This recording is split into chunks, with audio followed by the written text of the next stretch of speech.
Hi, this is Graham Robertson of Beloved Brands, and we're going to take a look at the deep dive business review and how analytics can support your decision making. Our marketing training model looks at 5 elements. We do the strategic thinking, the brand positioning, the marketing plans, the execution, and the analytics. We're going to focus our session today on the analytics. Our deep dive review starts off with the marketplace, where we take a macro look at the category where you are playing. We might look at bigger economic indicators, consumer behavior, any technology changes or shopper trends that we see out there. Then we take a look at the consumer and analyze our target market with any underlying beliefs and buying habits that we're seeing. We'll use our brand funnel in this space to really uncover how they shop and match up to that purchase journey. Then we take a look at the overall channels. In this space, we might look at all the major retailers, the different channel specific areas that we can look at. And then we dig into our competitive set, looking at our closest competitors, maybe even doing up a brand plan as though you are the competitor. And then we also look at even adjacent categories to see how they might be impacting our competitive situation. From there, we look at the brand from the lens of the consumers, our competitors, even the employees. We bring in that brand funnel data again, and we really want to look at the health and wealth of our brand in this case. And then we summarize that into our overall review with hopefully a overall challenge for each of those 5 areas and maybe an overall brand challenge for the year coming up. I recommend digging into each of these 5 areas and building out a business review. What you'll see in our process is that we use questions, and that's part of our process, that we use these 10 questions for each of these areas: the marketplace, the consumers, the channels, the competitors, the brand, as well as the financial part of the brand, to see how the wealth side of things is doing. I recommend that you do a brainstorm on each of these 5 areas and maybe start with your hypotheses in each of the spaces and then use some of the questions in our process to dig in and maybe start to draw out some conclusions. Then I want you to narrow down to the 3 to 5 top conclusion opinions, which really set as a straw dog, where you'll start to dig in on the data to see if you can support, refute, or adjust those statements. Then you should be starting to look for the right data, digging in and drawing out some support points to that story, and continue to modify that story. What we want to see is building the analytical stories with a balance of instincts and facts. We have different sources of data that you can look to: in-market data, tracking results, market research, as well as some internal health and wealth measures. So as you're starting to build your story, look to these sources. And if you don't have those specific studies, you can talk to your market research people and see if you can find some different sources. They might be able to help you with what gaps you might have in your data source. So how I like to do it is I start with this hypothetical statement, which is based on your working knowledge of the brand situation. Then I gather the data, and it either supports and solidifies that statement. It could even contradict and completely refute it. I could be completely wrong. Or it might be an adjustment to it. Next, I look at, is this statement useful? Does it have a direct link to a driver or an inhibitor? And if so, I would build this into part of my assessment story.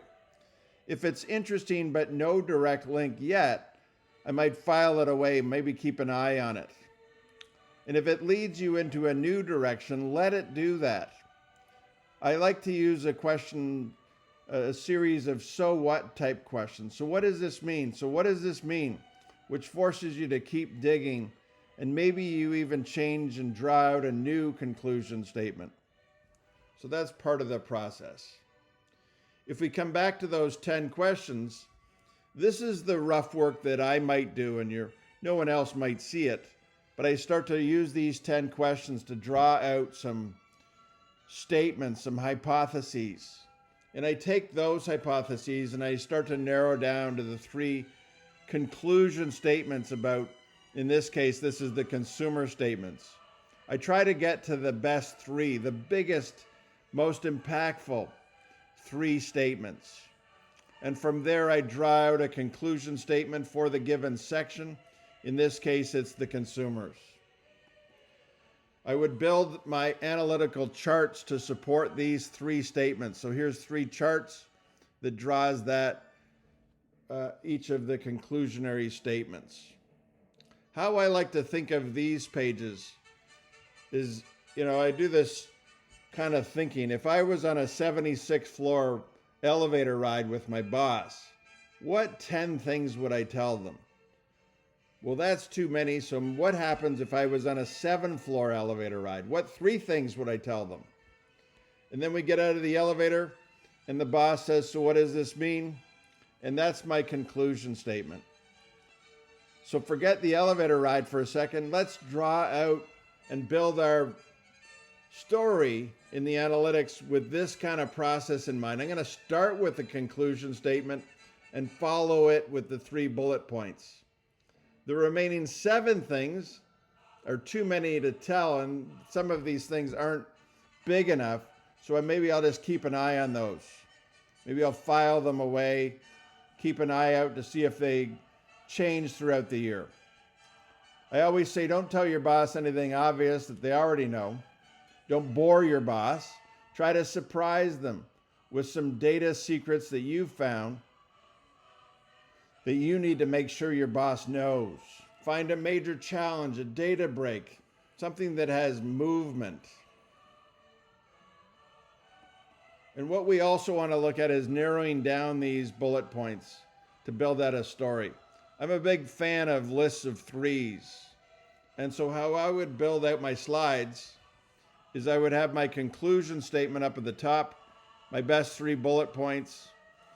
I would file those other 7 points away in my head. They're not big enough, but I might want to keep an eye on them. And then your recommendation. So if we take a look at an ideal analytical slide, this is how I lay it out.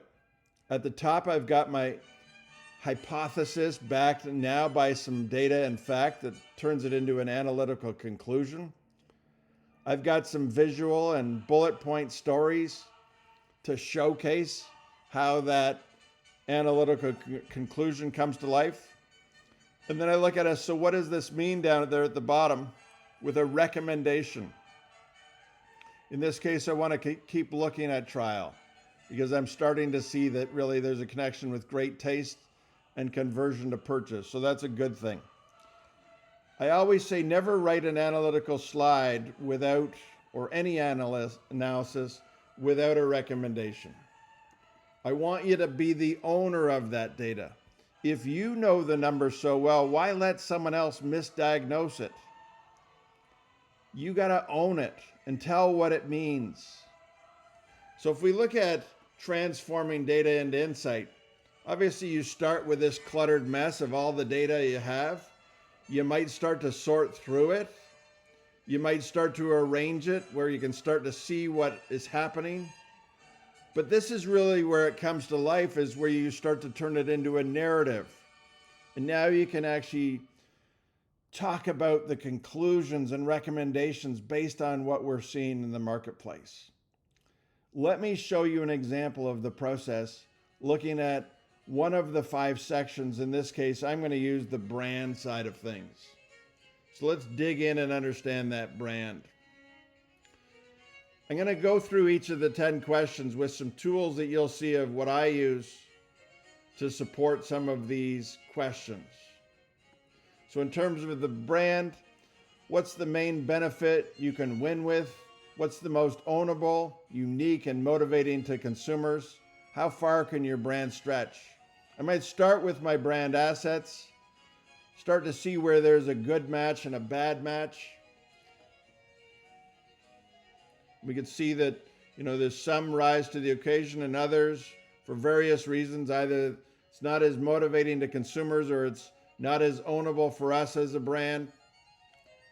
And I can start to look at the functional benefits and maybe compare it to what my competition does. So if I'm in the red and they are in the blue, they do better with sensory and the overall experience, but maybe I have an opportunity to win with the healthier and smarter choice of a cookie. When it comes to the emotional side, they could win with freedom and being liked, whereas I can win with staying in control and maybe a sense of optimism around that. If I start to look at our brand positioning work through the lens of these three circles, we want to find that green space, the match between what your consumers do, what they want, what you do best, and it's in a space where your competition is not as good. So that's that winning green space. You want to avoid the losing space where your competitor is better than you. The risky space is where it is a relative tie. And I may need to improve that statement with more emotional statements in order to win it, or I could win with execution or innovation. What we want to avoid is that dumb space where you and your competitor might battle it out, but the consumer does not care. That's that blue space. You'll see it's outside of the circle of what consumers want. To simplify things, we put it into a 2x2 matrix. We want to look on the left side of this 2x2, how motivating it is to consumers. High is up at the top and low is in the bottom. How ownable is it for you as a brand? High to the far right, low to the far left. In this space, we want to find that green winning zone, and we can take our benefit statements that we may brainstorm. We could start to sort them ourselves to maybe narrow down the list, but then market research can also help us to figure out that winning zone. So what you see here is in the green space, we've got a couple, but in the red space where our competitor does better than us, they could, be higher performing with that new favorite cookie instead of us being, control and guilt-free is what we could possibly own. Okay? So what we also may look at is what are the biggest gains versus our prior period, what's our biggest gaps, looking at our market share by the time periods as well as different channels. We could look at ourselves being Gray's cookies and use that as a comparison and draw out those conclusion statements based on that. We could also look at things like penetration and frequency, loyalists, to see if there's any data in that space to help us. And as well, using the brand funnel is a great tool here to really support what your performance looks like. We can also look at our program tracking data to see how we're doing. So we might look at whether it's our recall and brand recognition, our brand scores, uniqueness, purchase intent, and we can draw out our conclusions of us versus a norm or us versus a competitor. We might also have some gaps in our knowledge that we might look to market research to help us out. What's our core strength? What are our drivers for trial and loyalty? How does the consumer think? How do they buy specific brands? What makes us distinct? Any perceived gaps in the consumer's mind about our brand and our overall performance? So we can match up our problems and go talk to our consumer insights people and do some market research. The leaky bucket is the opposite of a brand funnel. And what we look at here is, how does the consumer go from unaware to notice to interest to bought, etc., all the way to fan and outspoken? And then why do they reject us at each of these different stages? So using that as a great tool, because you can look to close that gap if you can identify it. So you're closing the leak in this case, and that'll help your transition from one stage of the funnel to the next. For those brands that want to connect their culture to their brand, we can look at things like the brand purpose, our values, even our internal document. And this is essential for even service brands that want to create a great consumer experience for the consumer. These are the 10 questions, and that's what we go through in each of the different areas. And I can then build out my 3 slides based on those conclusionary statements. And you're seeing I'm following that process with a visual and describing in 2 or 3 bullet points what's going on with that visual, and always putting a recommendation down there in red of what this means. If I then take my slides, I've got 3 slides for each of the 5 areas. I have those conclusion statements, and I can now draw out a conclusionary statement for the overall consumer. And from there, I would have a conclusion statement for each of the 5 areas. And I then have that conclusionary slide for each of these 5 areas. I take that statement that is down there at the bottom, and I bring that forward to my overall summary. And once I have those 5 conclusionary statements, now I'll have my overall brand challenge.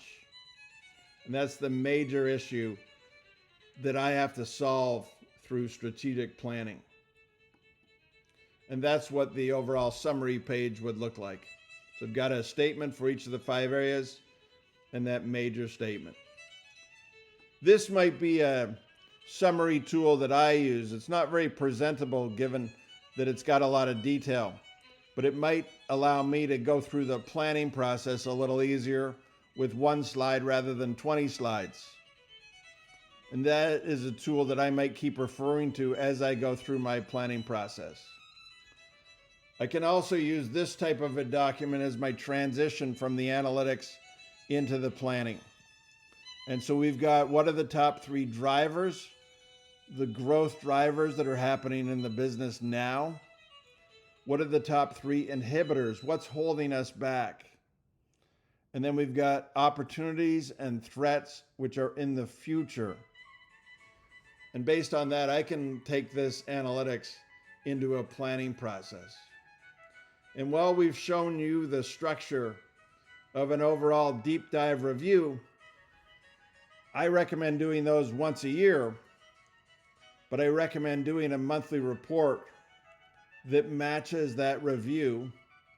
But this gives you a shot to analyze the business 12 times.